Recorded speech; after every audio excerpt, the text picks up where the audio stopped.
네, 반갑습니다. 오늘 여러분께 드릴 말씀은 성찬에 관한 말씀입니다.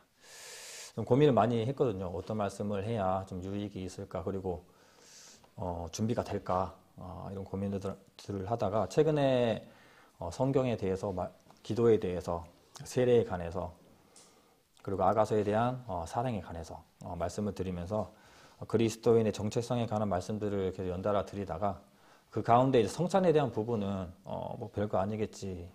우리가 늘 성찬을 올바르게 해왔기 때문에 뭐 그냥 가볍게 넘겨도 되겠다. 그리고 잘 모르니까 그냥 넘어가자라고 했는데, 성찬에 대한 말씀들을 준비하면서 정말 성찬이라는 것이 어떤 것인지, 또 어떻게 드려야 되는 것인지, 또 어떻게 우리가 받아들여야 되는 것인지에 관해서 공유하기에 굉장히 유익한 것이다라는 생각에 여러분께 이게 준비를 해왔습니다. 사실 이 설교 자리에서 설교에 대한 소재나 주제를 정한다는 것, 그리고 말씀을 준비한다는 것이 굉장히 부담스럽고 갈수록 고민이 많아지는 것 같아요. 왜냐하면 저는 이제 미디어를 자주 접하는데 설교 준비를 위해서 다양한 설교들, 그 제목 가운데 굉장히 끌리는 제목들이 있어요. 그런 제목들을 보고 이제 주제를 정하는 굉장히 많은 도움을 갖습니다. 그럼 많은 좋은 설교들을 접하다 보니까 굉장히 대중적이면서도 좀 언변이 좋은 사람들, 그런 사람들의 설교를 듣다 보니까 정말 귀에 쏙쏙 들어오고 이해가 잘 되고 지식과 지혜가 충만한 그런 사람들의 말을 듣다 보니까 이렇게 교회에 힘든 걸음으로 함께 오셔서, 당연히 뭐 교회에 함께 하는 것은, 모임 가운데 오는 것은 주님과 약속된 시간이지만 그 귀한 시간을 제 입술로 채워간다는 게 언변도 부족하고 지식과 지혜가 부족한데 가서 이 시간을 주님께 드리는 기준에서는 유익하지만 얻어가는 기준에서 정말 유익이 있을까라는 생각들과 고민들이 많이 되더라고요. 그래서 뭔가 좀 색다른 주제, 색다른 이야기, 그리고 좀 젊은 피잖아요. 나름 젊은 피다 보니까, 젊은 세대다 보니까 젊은 세대는 요즘에 어떤 생각을 가지고 있을까, 그리고 하나님의 말씀을 어떠한 시선에서 바라보면서 말씀을 할까에 대한 기대감들이 있을 텐데 거기에 대해서 못 미칠까 막 두려운 마음들이, 너무 좋은 영상들을, 설교들을 보다 보니까 저기 미치지 않아. 당연히 미치지 않죠. 수준이 안 되는 것은 이제 갈수록 이제 지혜와 지식에 쌓아가면서 또 언변도 쌓아가면서 늘겠지만 좀 가끔씩 겁이 날 때가 있어요. 그래서 처음에 이제 미디어에 대한 말씀들을 좀 드리는데, 미디어라는 것이 굉장히 좀 유익한 것들이 많아요. 하지만 좀 시대적으로 유익만 있는 것이 아니라 굉장히 악영향도 있거든요. 우리가 잘 구별해서 봐야 될 필요가 있습니다. 그래서 전에 제가 이 유튜브를 끊었다라고 말씀을 이렇게 드린 적이 있는데, 제 핸드폰에는 다시 유튜브가 깔렸어요. 이 유튜브를 지우고는 참 어떻게 못 하겠더라고요. 식사 시간에만 보겠다 하는데도 되지 않고, 당연히 이제 저는 이제 나름 유익한 자료들을 구별해서 보려고 노력을 하고 있긴 합니다. 근데 미디어가 이제 나름 우리 관심사들을 다 빅데이터로 모아서 이렇게 보여주기 때문에 그 시간을 뺏기기에 참 좋은 것이긴 합니다. 근데 단순히 이제 시간 뺏긴다기보다 우리에게 유익한 자료들을 본다면은 굉장히 편리함과 또 좋은 지식들을 빨리 얻어갈 수 있는 좋은 것들이지만, 동시에 이제 문제들이 있어요. 관계적인 문제라든지 사회적인 문제에서 지금 굉장히 영향을 주고 있는 상황입니다. 그래서 그 중에 최악의 상황이라고 하면은 많은 학자들이 얘기하기를 지금 나타나고 있는 결혼의 문제와 출산의 문제에 영향을 미치는 게 바로 미디어라고 하더라고요. 조금 이해가 안 가서, 사실 환경적인 문제, 또 사람들이 이기적이고 좀 개인주의화되는 문제들로만 생각했는데 이 미디어라고 하는 것과 스마트폰, 게임, 이런 영상들이 이제 이런 것들을 하면서 시간을 보내는 사람들이 이제 만남의 기회들, 또 사회에 들어가서 사람들과 관계적으로 맺으면서 받는 스트레스와 부딪힘, 이런 것들을 자꾸 피하게 된다 하더라고요. 그래서 이 미디어에 자꾸 이게 노출이 돼서 미디어 속으로 들어간 이 요즘 젊은 시대들은 조금 폐쇄적이고 좀 개인주의적인 경향이 있습니다. 그래서 만남과 소통이 끊어진 시대예요. 회사만 가도 예전에는 밥 먹는 시간에 다 같이 이야기하고 현장에서 일이 없을 때 함께 이야기하는 시간들로 하루를 보내면서 역시 시간을 빨리 가게 하는 것은 노가리뿐이야 라고 얘기를 했었었는데, 지금은 개개인이 다 항상 이어폰을 챙겨와요, 회사에. 이어폰, 뭐 골전도나 그냥 이어폰이나 선이 없는 것들을 챙겨와가지고 개개인마다 개인적인 시간들을 혼자 영상을 보면서 시간을 보냅니다. 밥 먹을 때도 서로 대화 없이 혼자 영상을 켜놓고 봅니다. 근데 그게 다른 그 사람들의 이야기가 아니라 저도 마찬가지로 현장에 가면은 내 시간 말씀 준비도 해야 되고 또 뭐 영어 공부도 해야 되고 당연히 내가 관심 있는 재밌는 것도 좀 봐야 되고 하면서 이걸 봐야 되는데 남들하고 이야기하다 보면은 그런 시간들이 없거든요. 이제 그러다 보니까 저도 똑같더라고요. 밥 먹을 때도 핸드폰을 켜놓고 그날 있었던 축구도 보기도 하고 막 그러거든요. 그래서 이 세대는 점점 이 만남과 소통이 끊어지고 있습니다. 그렇기 때문에 출산의 문제, 결혼의 문제, 그에 대한 스트레스를 받지 않기 위해서 미디어로 모든 것들을 해결하고 있는 그런 시대거든요. 그래서 지금 그 시대가 당연히 교회까지 영향을 줍니다. 왜냐하면 그 사람들이 곧 우리가 될 수 있기 때문이죠. 식사 문화만 보더라도 미디어와 함께 하게 되는데 이제 그런 문화 가운데 코로나가 더해지면서 식당에는 칸칸이 쳐버렸잖아요. 그러다 보니 소통이 더 없어지고 또 서로 마스크를 벗고 얘기하는 것에 대해서 부담감을 가지게 되고 사람들 만나는 것에 대해서 꺼리게 되는 것들이 당연시 되어버린 좀 실태입니다. 근데 교회는 모이는 곳이잖아요. 그렇죠? 모이는 곳인데 이 성경에 보면 교회라고 하는 것은 함께 떡을 뗀 곳, 함께 떡을 떼는 곳이 바로 이렇게 교회입니다. 우리도 교회 오면 항상 점심 식사를 하잖아요. 점심 식사하는 것이 뭐로 번거롭게 그냥 집에서 먹고 오거나 하면 되는데 근데 그것이 우리가 식구이기 때문이죠. 함께 식사를 함으로써 서로의 대인관계와 이런 관계들을 형성하게 되는 거거든요. 함께 떡을 뗐다라고 하는 문화 가운데 있는 우리 교회 공동체는 이 코로나라고 하는 것과 이 개인주의화되고 점점 사람들 간의 사회적인 그 관계들이 멀어지고 있는 이 상황에서 굉장히 타격이 큽니다. 타격이 큰데 코로나로 인해서 굉장히 타격이 더 커버렸죠. 그래서 우리 교회는 함께 모여서 식사하는 공동체인데 지금 코로나 때문에 멀어져 있지만 점점 또 회복의 때이죠. 지금은 다시 이제 코로나가 점점 흐지부지 되어 가고 있는 상황이기 때문에 지금은 회복을 해야 될 때입니다. 그래서 이렇게 타격을 받은 우리 공동체가 어떻게 하면 일어설 수 있을까라는 것에 대해서 좀 집중을 해서 말씀을 보시면 될 것 같아요. 먼저 성경 말씀을 찾아보겠습니다. 고린도전서 11장 23절 26절입니다. 고린도전서 11장입니다.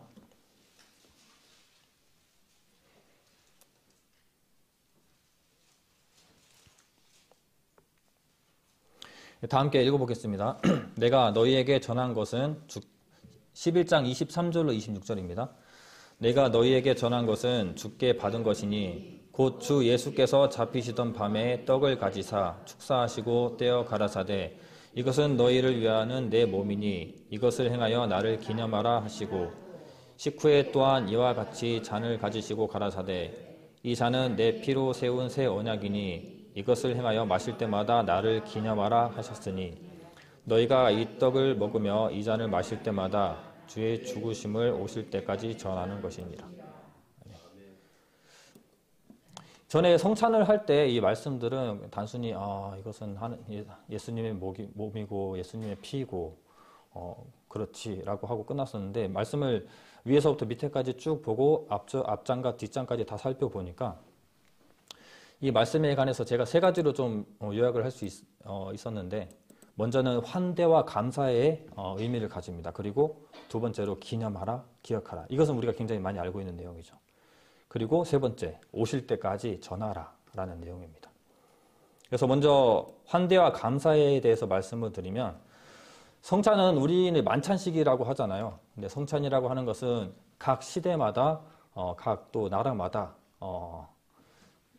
말했던 용어들이 좀 다릅니다. 그래서 거룩한 친교라고 하는 말이 있고 감사 성찬례라는 말이 있습니다. 이것은 원어적으로 이 신약에 쓰여 있는 말이기도 합니다. 감사 성찬례 같은 경우는 원어적인 것들은 뭐 띄워놓고 해석해서 감사 성찬례, 거룩한 친교라는 용어로 불릴 수가 있는데 성찬은 예수님의 죽음을 기리고 하나님 나라 잔치를 미리 맛보는, 미리 보여주는 기쁨과 감사의 예식입니다. 그래서 성찬은 특별한 날에 특별히 거행하는 특별한 예식이라기보다, 그리고 뭐 무겁고 엄중한 분위기 가운데에서 하는 예식이라기보다 기쁨과 감사의 예식이라고 할 수 있어요. 이 사도시대의 성찬의 배경을 보면 성찬이 식사의 일부분이라고 할 수 있습니다. 이 고린도전서 앞절에만, 우리가 본 이 9절 앞절에만 봐도 이런 내용이 나오는데 제가 읽어드릴게요. 11장 20절로 22절입니다. 그런즉 너희가 함께 모여서 주의 만찬을 먹을 수 없으니 이는 먹을 때에 각각 자기의 만찬을 먼저 갖다 먹으므로 어떤 이는 시장하고 어떤 이는 취함이라.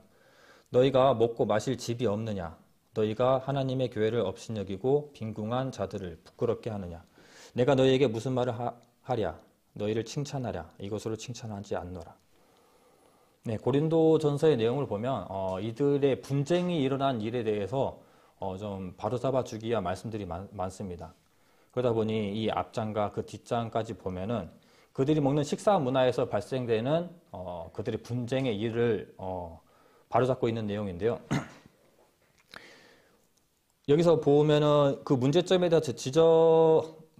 대해서 바로잡는 말씀이라기보다 환대와 감사의 기준에서 봤을 때 이들은 늘 함께 모여서 떡을 떼고 식사를 하고 성찬을 했다. 그리고 말씀에 대한 것들도 채웠다라는 것을 볼 수 있습니다. 사도행전 2장 46절에 보면 제가 읽어드리겠습니다. 날마다 마음을 같이하여 성전에 모이기를 힘쓰고 집에서 떡을 떼며 기쁨과 순전한 마음으로 음식을 먹고 라고 나와 있어요. 지금 우리 교회 같은 경우는 달에 한 번씩 성찬을 하잖아요. 이제 코로나 때문에 못했다가 이제 곧 할 예정인 것 같은데, 달에 한 번 하는 것도 이제 부족하죠. 원래 모일 때마다 떡을 떼고 성찬을 하는 것이 맞지만, 예전에는 우리 달에 한 번씩 하기 전에는 수양회 때 한 번씩 하는 그런 성찬이었거든요. 뭔가 특별한 날에 말씀이 선포되고 나서 성찬을 하게 되는 그런 레파토리였는데 지금 많이 다르죠. 자주 성찬을 하게 됩니다. 이유가 다 있는 거죠. 근데 이때 시대에도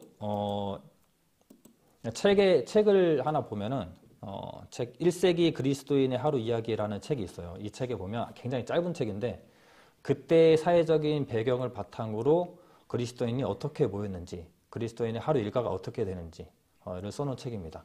그래서 뭐 그 일을 사실을 바탕으로 한다기보다 역사적인 사실만 바탕으로 만들어진 소설인데 거기에도 브리스길라, 아굴라라는 사람들도 나오고 초대교회에 있었던 유명한 그리스도인들도 나오고 함께 식사를 하고 이런 내용들이 나옵니다. 여기에 보면은 가난한 사람이나 종이나 자유인이나 모든 사람들이 평등한 가운데 식사를 하는 것이 나와 있어요. 뭐 당연한 일이죠, 우리한테는. 근데 그때 시대에는 인종에 대한 차별이 굉장히 심했고, 그리고 남자, 여자에 관해서 차별이 심했고요.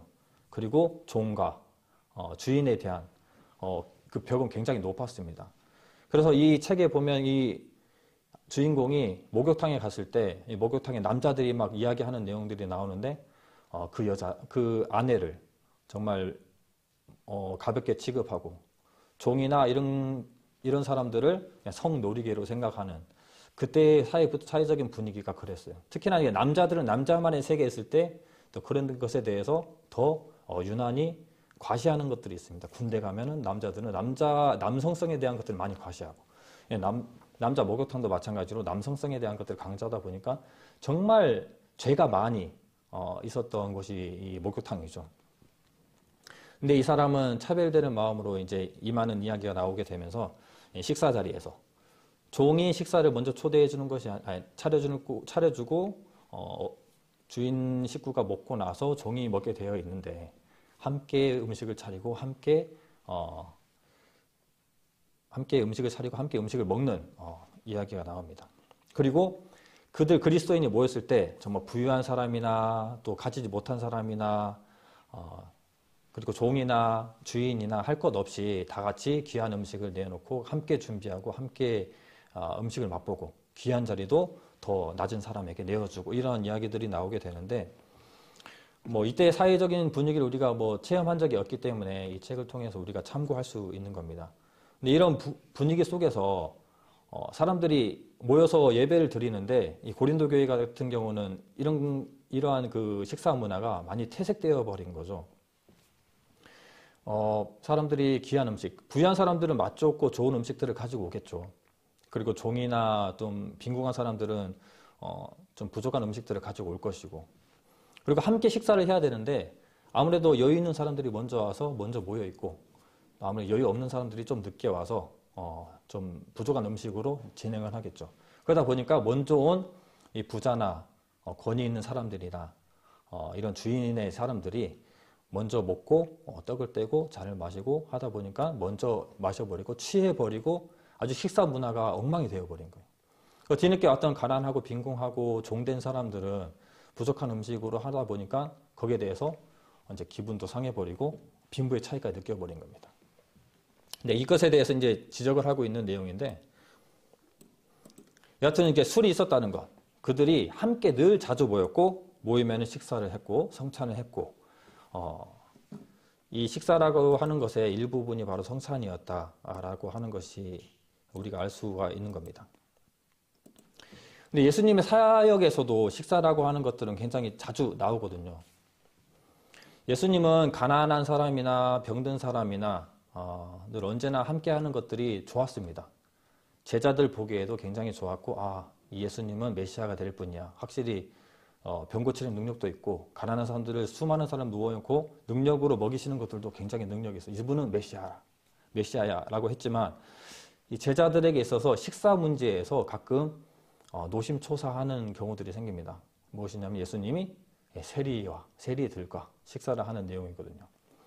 안 그래도 이 바리새인과 서기관들은 예수님의 흠을 잡아서 어떻게든 죽이려고, 흠을 잡으려고 애를 쓰고 있는데, 예수님은 거기에 대해서 바리새인을 자극하는 얘기를 하고 서기관들을 자극하는 얘기를 하고 부유한 사람들을 자극하는 얘기를 하다 보니까 제자들을 좀 적당히 좀 했으면 좋겠는데 하다 보면 가끔씩은 도망가기도 하고 그러거든요.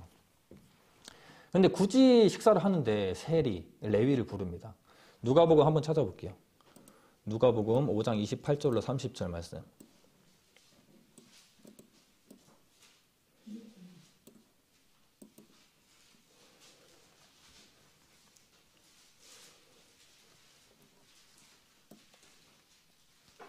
누가복음 5장 28절로 30절입니다. 다 함께 읽겠습니다. 저가 모든 것을 버리고 일어나 쫓으니라. 레위가 예수를 위하여 자기 집에서 큰 잔치를 하니 세리와 다른 사람이 많이 함께 앉았는지라.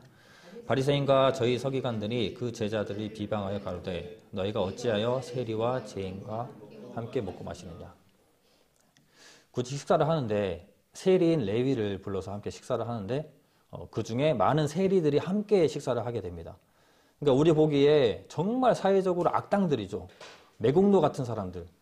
그 로마의 세금을 걷어서, 그러니까 직접세는 아니고 간접세를 걷었던 것 같아요. 간접세를 걷어서 그들이 적당히 걷어야 되는데 부조리하게 더 걷어서 자기 이익을 취하는 사람들이 많았기 때문에 올바르게 걸었던 세리들도 함께 욕을 먹는 거죠.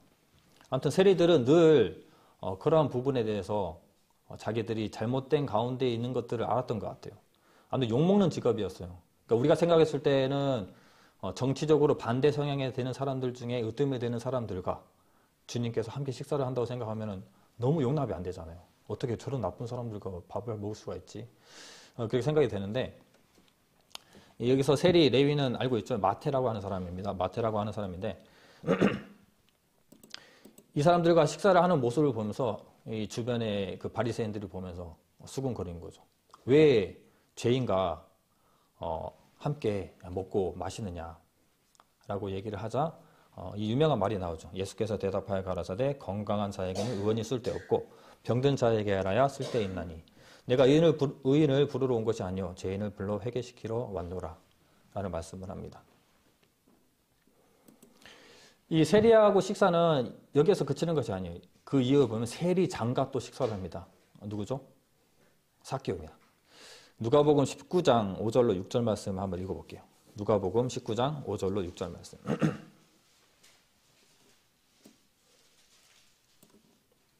5절로 6절 말씀 함께 읽어보겠습니다.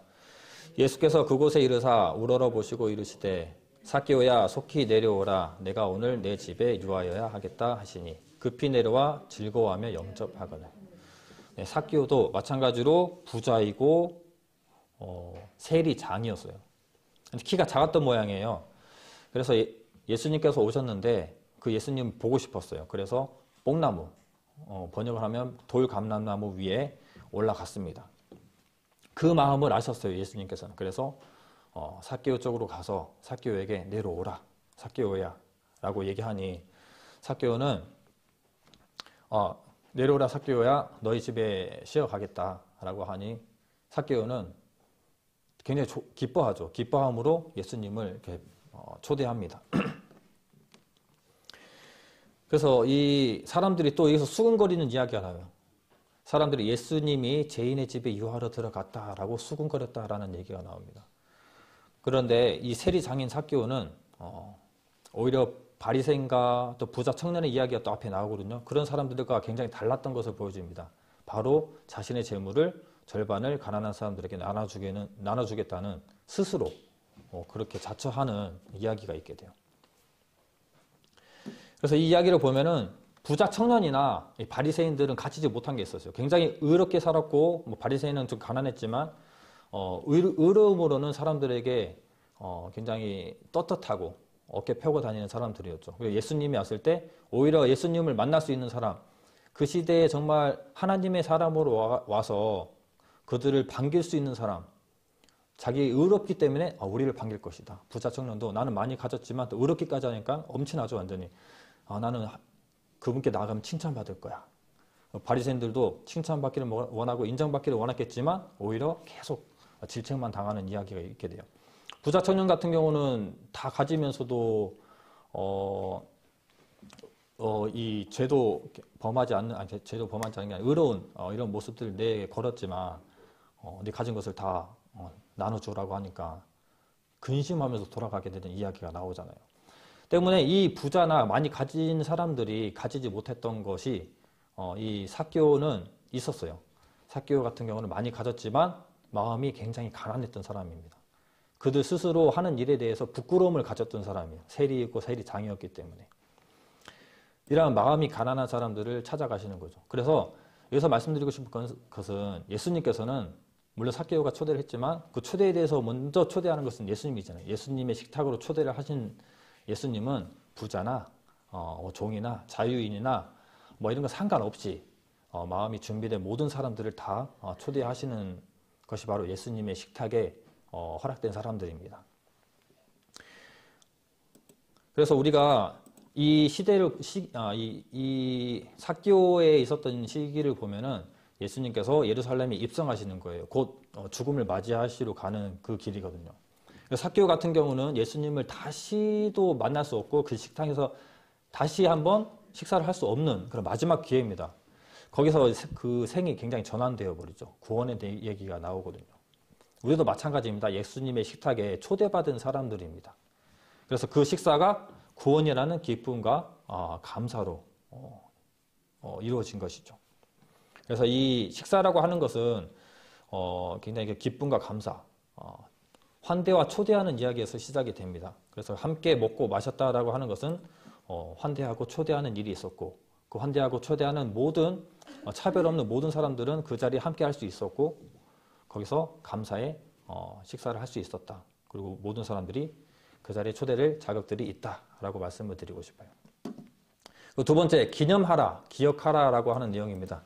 다시 본문에 가서 고린도전서 11장 24절 25절의 말씀을 한 번 더 읽어보겠습니다. 제가 읽어드릴게요. 축사하시고 떼어 가라사대 이것은 너희를 위하는 내 몸이니 이것을 행하여 나를 기념하라 하시고 식후에 또한 이와 같이 잔을 가지시고 가라사대 이 잔은 내 피로 세운 새 언약이니 이것을 행하여 마실 때마다 나를 기념하라 하셨으니. 기념하라고 하는 것은 기억하라고 하는 것으로 이렇게 다른 번역에는 기억하라라고 하는 것으로 번역되어 있습니다. 그래서 이것을 기억하는 것은 한때 사랑했던 우리의 정말 소중한 친구, 세상을 떠나버린 친구, 그리고 죽은 영웅을 기념하는 그런 추모식의 느낌을 받지만 결코 그런 것이 아닙니다. 지금도 여전히 살아계시고 함께 하시는 그 주님을 그 주님의 구원과 사랑을 기억하고 또 갱신하는 것, 또 다시 새기는 의미의 이 기억하라, 기념하라고 하는 겁니다. 그래서 성경에 보면은 큰 사건들, 중요한 사건들, 정말 중요한 것들을 오래오래 기억하고 간직하게 하기 위해서 그 일들이 잊혀지지 않도록 여러 가지 장치들이 있어요. 장치들. 하나님께서 주신 장치들. 구약에 보면은 그런 장치들이 있습니다. 장치라고 하니까 뭐 기계적인 느낌이 나는데 그 장치들은 뭐냐면은 뭐 여러 가지들이 있습니다. 예를 들어서 하나님께서 비를 내리셨고, 그렇죠? 홍수가 나서 이 온 땅이 다 덮였습니다. 그리고 다시는 물로 심판하지 않겠다고 약속하시면서 무지개를 주셨죠. 무지개를 뜰 때마다 우리는 그 일을 기억할 수가 있는 거예요. 그리고 주님, 하나님과의 약속을 기억할 수 있는 겁니다. 그 백성들도 마찬가지고. 그래서 보면은 절기도 마찬가지죠. 절기를 그들이 행하면서 절기에 있었던 일들을 기억하고, 그리고 돌을 쌓음으로써, 돌을 보면서, 저 돌을 보면서 그때는 어떤 일이 있었지, 그래서 하나님께서 저 돌을 쌓으라고 한 것이지, 라고 하는 것들을 보면서 기억하고 기념할 수가 있었어요. 그리고 이제 흔한 것들로 치면은 이제 노래나 시들, 이런 것들을 보면 그때 있었던 하나님께서 임재하셨던 하나님 능력과 하나님의 그 사랑을 오래오래 간직하고 느끼기 위해서 찬양으로 만들어서 시로 만들어서 읊고 노래하고 그런 일들이 대대손손 넘어가면서 다른 세대들도 그 일에 함께 동참하고 알아가고 하나님의 임재를 간접적으로 체험할 수 있도록 하는 것들이 노래나 시였죠. 그래서 이 만찬식에서 이제 깊게 거론될 수 있는 것은 바로 유월절입니다. 왜냐하면 마지막 최후의 만찬이에요. 최후의 만찬이라고 하는 것이 유월절에 일어났잖아요. 그래서 유월절의 이야기만 보더라도 아까 절기에 대한 말씀을 드렸는데 이 유월절만 보더라도 우리가 기억하고 기념해야 하는 이유가 잘 나와 있습니다. 출애굽기를 한번 찾아볼게요. 출애굽기 12장 13절로 14절 말씀입니다. 출애굽기 12장 13절 14절입니다.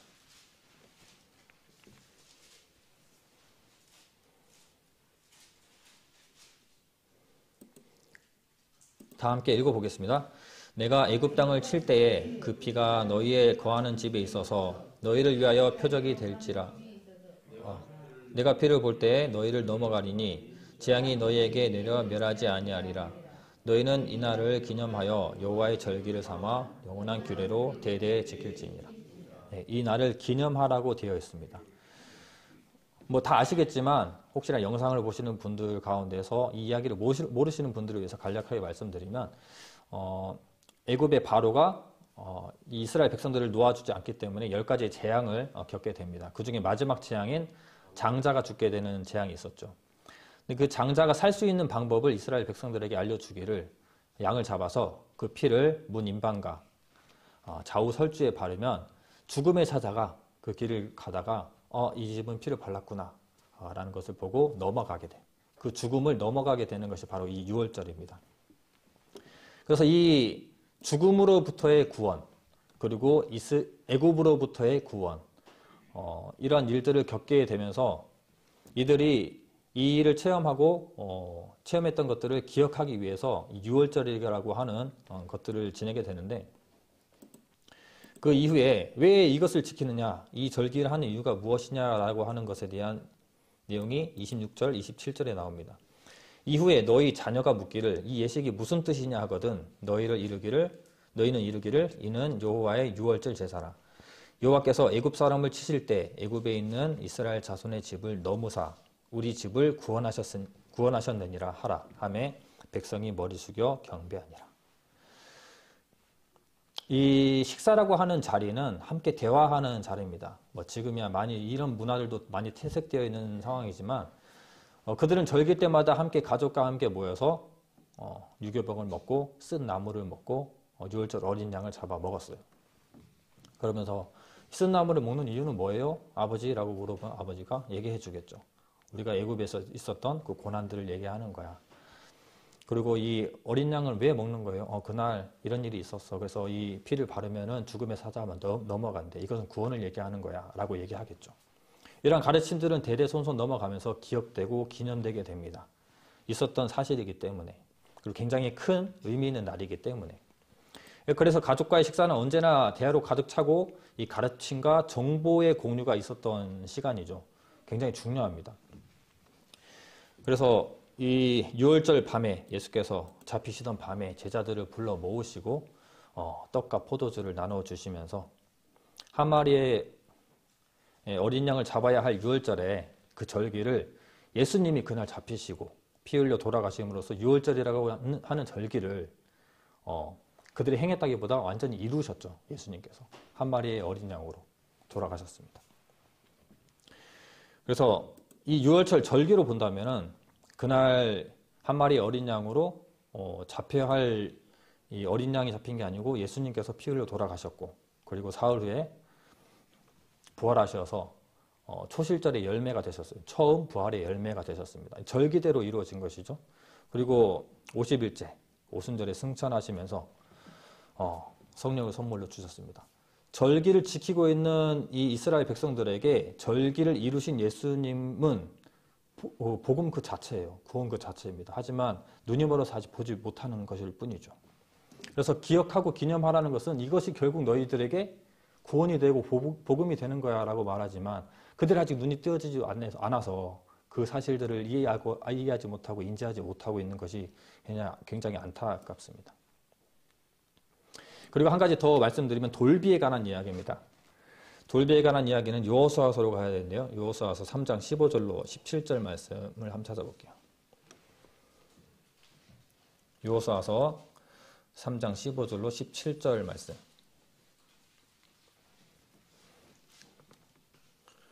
졸릴 수 있으니 함께 읽겠습니다. 여호수아 3장 15절로 17절 말씀. 요단이 몸에 거두는 시기에는 항상 언덕에 넘치더라. 궤를 맨 자들이 요단에 이르며 제사장들의 발이 물가에 잠기자 곧 위에서부터 흘러내리던 물이 그쳐서 심히 멀리 사르단에 가까운 아담 읍 변방에 이르나 쌓이고 아라바의 바다 염해로 향하여 흘러가는 물은 온전히 끊어짐에 백성이 여리고 앞으로 바로 건널새 요단 가운데 마른 땅에 굳게 섰고 온 이스라엘 백성은 마른 땅으로 행하여 요단을 건너니라. 그들이 이 가나안 땅에 들어가기 전에 모압 광야에 진을 치고 있었죠. 그 광야에서 이제 가나안 땅으로 가야 되는데 뭐가 가로막고 있냐 하면은 요단강이 가로막고 있는 거예요. 이미 그들은 하나님의 능력을 맛본 상태입니다. 홍해가 갈라지는 기적을 맛봤기 때문에 뭐 걱정을 하지 않았을 수도 있지만 세대가 바뀌었기 때문에 걱정을 했을 수도 있겠죠. 근데 하나님께서는 이 여호와의 궤를 맨 제사장들이 먼저 들어가면은 그 물을 멀리 갈라버리시는 일이 있게 됩니다. 그래서 멀리 물이 물러나서 쌓이게 되고 그 땅이 마르게 되고 이스라엘 백성들이 그 마른 땅을 걷게 되는 엄청난 기적과 같은 일들이 있게 돼요. 그리고 그들이 그 요단 강물이 갈라져서 그들이 건너왔다, 강을 건너왔다라고 해서 그 일들을 기념하고 기억하게 하기 위해서 만들어 놓으신 하나님의 방법이 각 지파마다 한 명씩 대표로 나와서 돌을 하나씩 준비해서 쌓아라. 그래서 그 돌을 보면서 또 물어보겠죠. 다음 세대들이. 저 돌은 뭐예요? 라고 물어보면은 우리가 그 요단 강을 건너왔어. 거기에 대한 증명하고 있는 것이고 그 증명을 위해서 기념하고 기억해야 될 그 돌비야 라고 얘기를 하겠죠. 이것은 단순히 그 세대에 기억되고 기념하기 위한 것들만 아니고 다른 나라들 그 주변의 국가들이 보기에도 벌벌 떨 수 있는 것들이었어요. 그들은 분명 그들이 요단강을 건널 때 봤을 거예요. 그렇죠? 봤을 거예요. 뭐 몰래 건너질 않았으니까. 그 일들을 보면서 많은 나라들과 싸워서 이기면서 올라왔고 굉장히 강한 그 도시국가들을 처치하면서 다 이겼고 그리고 이 요단강을 건너왔단 말이에요. 그러면 그 가나안 땅에 있는 사람들은 벌벌 떨겠죠. 거기에 대해서 인정하는 사람이 바로 대표적으로 나오는 사람이 바로 라합입니다. 라합이 그 일들을 인정했고 그 하나님이 진짜 하나님이다, 참 신이다 라는 것을 인정했었잖아요. 그래서 이 이 뒤에 구절을 한번 읽어 드릴게요. 여호수아서 4장 4절로 7절 말씀을 제가 읽어 드리겠습니다. 여호수아가 이스라엘 자손 중에서 매 지파에 한 사람씩 예비한 그 12사람을 불러서 그들에게 이르되 요단 가운데 너희 하나님 여호와의 궤 앞으로 들어가서 이스라엘 자손들의 지파 수대로 각기 돌 한 개씩 취하여 어깨에 매라. 이것이 너희 중에 표징이 되리라. 후일에 너희 자손이 물어 가로되 이 돌들은 무슨 뜻이뇨 하거든 그들에게 이르기를 요단물이 여호와의 언약궤 앞에서 끊어졌었나니 곧 언약궤가 요단을 건널 때 요단물이 끊어졌으므로 이 돌들이 이스라엘 자손에게 영영한 기념이 되리라 하라. 네, 그 돌들이 기념이 된 겁니다. 그래서 기억하기 위해서 그 일들을 하나님의 임재를 기억하기 위해서 하나님의 명령으로 세워진 거예요. 그래서 그때 시대에는 하나님께서 실제로 함께 임재를 하셨죠. 성막이라고 하는 것, 지성소에서 구름 기둥과 불 기둥으로 임재를 하셨습니다. 그 하나님은 뭔가 실존해 보이는 하나님이었고 함께 계시는 하나님이었는데 그들이 진을 이동할 때 다 이렇게 짊어지고 어떤 것은 싸서 어깨에 메고 어떤 것은 제사장들이 어떤 것은 레위인들이 다 짊어지고 가게 되죠. 그 중에 이제 제사장들이 언약궤를 메게 되는데 이때에는 언약궤 하나님의 임재가 있는 겁니다.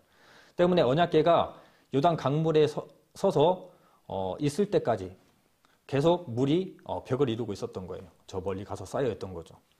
그리고 모든 사람들이 지나가고 마지막에 언약궤를 맨 제사장들이 나온 것은 이 물이 갈라지면 여호와의 임재고 여호와의 능력이라는 거죠. 그러니까 하나님께서 그렇게 실제로 함께 하심을 그들이 체험한 겁니다. 그래서 이 일을 잊지 마라. 절대 잊지 마라. 라고 그들에게 가르친 겁니다. 이렇게 시나 노래, 글도 마찬가지로 많은 것들이 같은 역할을 합니다. 그 중에 가장 으뜸이 되는 것은 우리에게는 이제 으뜸이 되는 것은 그 시대 그들에게는 그런 것들이 으뜸이 됐겠지만 지금 시대에 으뜸이 되는 것은 바로 이 말씀이죠. 말씀 안에 그들의 역사와 하나님의 이야기들을 사실 그대로 옮겨 놓으셔서 우리로 이렇게 잘 볼 수 있게 가까이 접할 수 있게 또 하나님을 생각하고 기억하고 하나님의 그 사랑을 늘 먹을 수 있도록 해놓으신 것이 바로 이 성경 말씀입니다. 그래서 이 성경 말씀을 보면 기억하고 기념해야 될 것들을 잘 생각할 수가 있고 또 이 말씀에 비춰본다면 기념하고 기억하기 위해서 늘 우리가 함께 해야 된다. 성찬도 마찬가지로 기억하고 기념하기 위해서 자주 해야 되고 모일 때마다 떡을 떼야 되고 또 우리가 정해놓은 이 시기마다 성찬에 참여하는 것에 대해서 기쁨과 감사함으로 해야 될 필요가 있습니다. 자, 마지막입니다. 오실 때까지 전하라라고 하는 세 번째 소주제인데요. 카톨릭에서는 이 성찬을 만찬식을 뭐라고 부르는지 아시죠? 우리가 잘 들어서 알고 있을 건데 미사라고 합니다. 미사.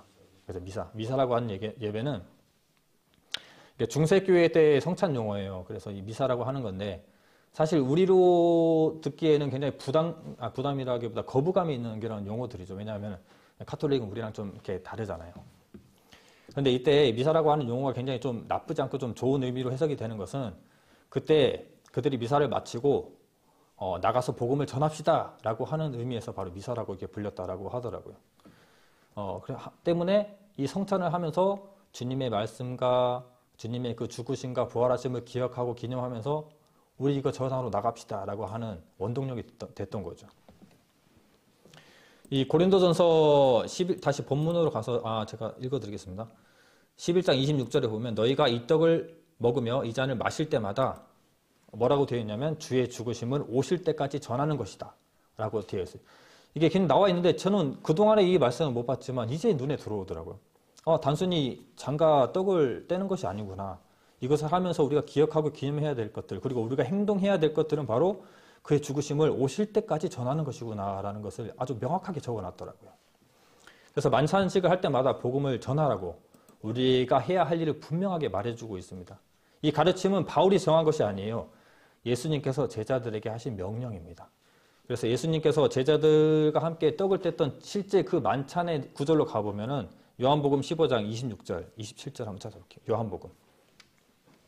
요한복음 15장 26절, 27절입니다.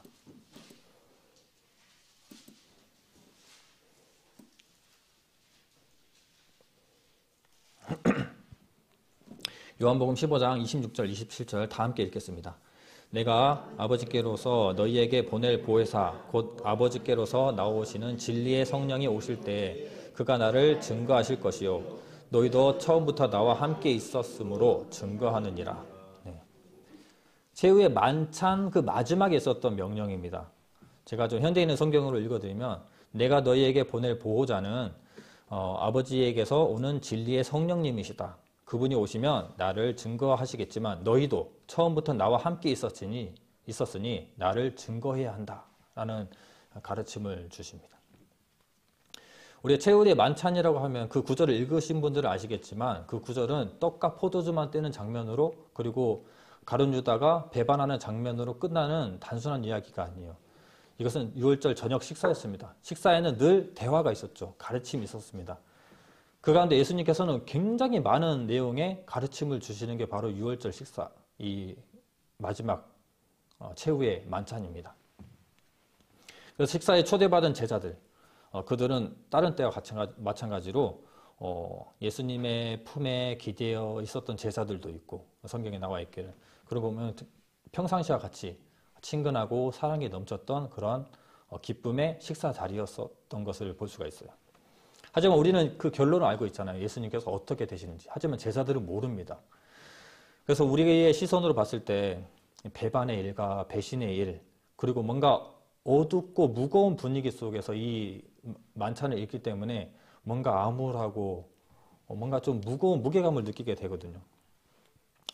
하지만 이 진리를 알지 못하는 이 제자들에게 예수님께서는 많은 가르침을 주시고 대화로서 가르침으로써 하지만 후에 알 수 있는 그런 많은 이야기들을 계속 남겨주시고 가게 됩니다.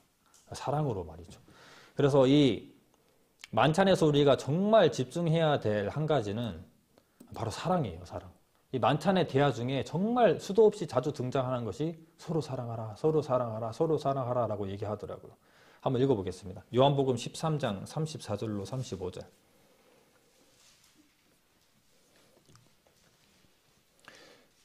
요한복음 13장 34절로 35절 읽겠습니다. 새 계명을 너희에게 주노니 서로 사랑하라. 내가 너희를 사랑한 것 같이 너희도 서로 사랑하라. 너희가 서로 사랑하면 이로써 모든 것이 너희가 내 제자인 줄 알리라. 15장 12절로 14절까지 더 한번 읽어볼게요. 내 계명은 곧 내가 너희를 사랑한 것 같이 너희도 서로 사랑하라 하는 이것이니라. 사람이 친구를 위하여 자기 목숨을 버리면 이에서 더 큰 사랑이 없나니 너희가 나의 명하는 대로 행하면 곧 친구니라. 네. 한 구절 더 있습니다. 15장 17절 말씀. 다 함께 읽겠습니다. 내가 이것을 너희에게 명함은 너희로 서로 사랑하게 하려 함이로다. 네. 마지막 식사 때 있었던 일은 단순히 떡만 떼는 일이 아니었어요. 그들에게 가르쳤던 것은 바로 사랑이었습니다. 그래서 이 마지막 때 서로 사랑해야 할 것을 당부하시게 되는데 주님은 오실 때까지 이게 두 가지죠. 사랑하라는 것과 오실 때까지 그 복음과 그 사랑을 전해라. 예수님의 증인이 되라. 복음을 전하라 라고 하는 내용들을 많이 말씀하십니다. 그러기 위해서는 이 공동체의 원동력이 되는 것. 예수님의 그 사랑을 전하기 위해서 그리고 복음을 전하기 위해서 이 공동체의 원동력이 되는 것이 바로 서로 사랑하라는 거예요. 그래서 고린도전서에서 강조하는 것이 있습니다. 이 고린도전서에는 서두에 말씀드린 것처럼 고린도전서 1장 11절에 보면 이렇게 나와 있어요. 내 형제들아 글로에의 집 편으로서 너희에게 대한 말이 내게 들리니 곧 너희 가운데 분쟁이 있다는 것이니라. 그들 가운데 있는 분쟁이 있는 것을 지적하시게 되는데 그 대책까지 이렇게 마련해 주시는 것이 바로 이 고린도전서에 관한 내용이죠. 그래서 이 10장에 보면은 오늘 읽었던 우리가 11장에는 성찬이라고 하는 주님의 식탁을 올바르게 하는 것에 대해서 나와 있습니다. 하지만 그전에는 무슨 말씀이 있느냐 10장에는 우상의 제물을 먹는 문제로 인해서 사단의 식탁에 관한 이야기를 포함해서 우상의 제물을 먹는 문제 어떻게 할 것인가에 관한 내용들이 나오고 그리고 주님의 식탁에서 어떻게 할 것인가를 11장에 얘기해 주면서 그 뒤에 우리는 한 몸이다, 한 지체다 라고 하는 얘기들을 해줍니다. 우리 공동체는 이렇게 분쟁이 있어서 안 된다. 올바르게 해야 된다. 우리는 한 몸이기 때문이다. 그리고 13장에는 사랑을 얘기해주고 있죠. 고린도전서 13장 사랑에 대해서 말씀해주고 있는 내용입니다. 이런 내용들에 대해서 각 장마다 얘기하고 있는 이 순서가 굉장히 그들에게는 유익하게 들릴 수 있고 정말 이 순서의 나열이 굉장히 좋은 것 같아요. 듣기에 굉장히 좋은 것 같습니다. 10장의 한 말씀, 고린도전서 10장의 한 말씀을 여러분께 10장 16절, 17절 말씀, 고린도전서 10장 16절, 17절 말씀을 함께 읽어보겠습니다. 고린도전서 10장 16절, 17절. 다 함께 읽겠습니다. 우리가 축복하는 바 축복의 자는 그리스도의 피에 참여함이 아니며 우리가 떼는 떡은 그리스도의 몸에 참여함이 아니냐. 떡이 하나요 많은 우리가 한 몸이니 이는 우리가 다 한 떡에 참여함이냐. 그때는 하나의 큰 떡을 함께 떼는 것이 바로 떡을 떼는 것이었거든요. 이렇게 하나의 큰 떡을 떼는 이유가 이들이 하나의 공동체라는 것을 명심하기 위해서였어요. 그래서 이 예배라고 하는 모임은 주님께서 신령과 진정으로 드리는 주님께 신령과 진정으로 드리는 예배이기도 합니다. 그리고 나와 주님과의 시간이기도 해요. 하지만 그만큼 중요한 것은 영적인 식구, 이 공동체가 한 몸을 이루는 시간이에요. 모이는 시간이잖아요. 온 식구, 식구라고 하는 것이 함께 식사를 하는 공동체가 식구잖아요. 그렇죠. 우리도 한 식구라고 할 수 있어요. 그래서 영적인 이 온 식구가 함께 만나는 기쁨의 날이기도 합니다. 개인적으로 예수님을 만나는 시간이기도 하지만 우리 서로가 만나는 귀한 시간이라고 하는 거죠. 그래서 주님을 만나는 날이고 동시에 서로를 만나는 날입니다. 이제 그런 부분에서 그들에게 진단해 주기를 우리는 한 몸이다. 때문에 너희들은 많이 가졌다고 먼저 먹지 마라. 그리고 많이 가졌다고 그런 티내지 마라. 기다려줘라. 고린도전서 그 뒤에 나오죠. 기다려줘라.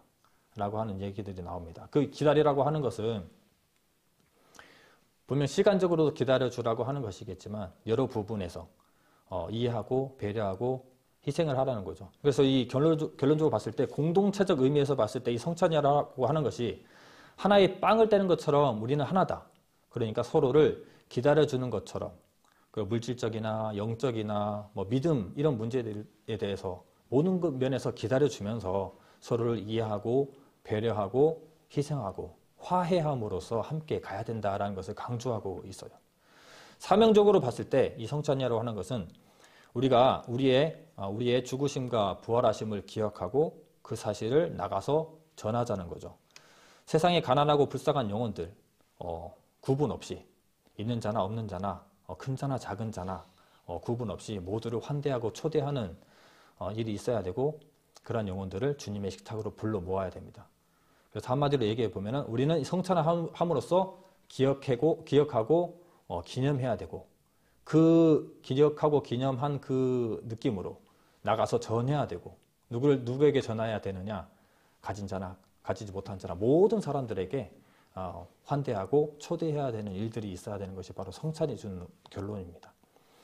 그래서 교회는 이제 우리 교회 같은 거는 만찬식을 이제 곧 회복해야 되고 이를 통해서 세상에 나가서 전해야 되는 복음을 전해야 되는 열정을 회복해야 될 줄 믿습니다.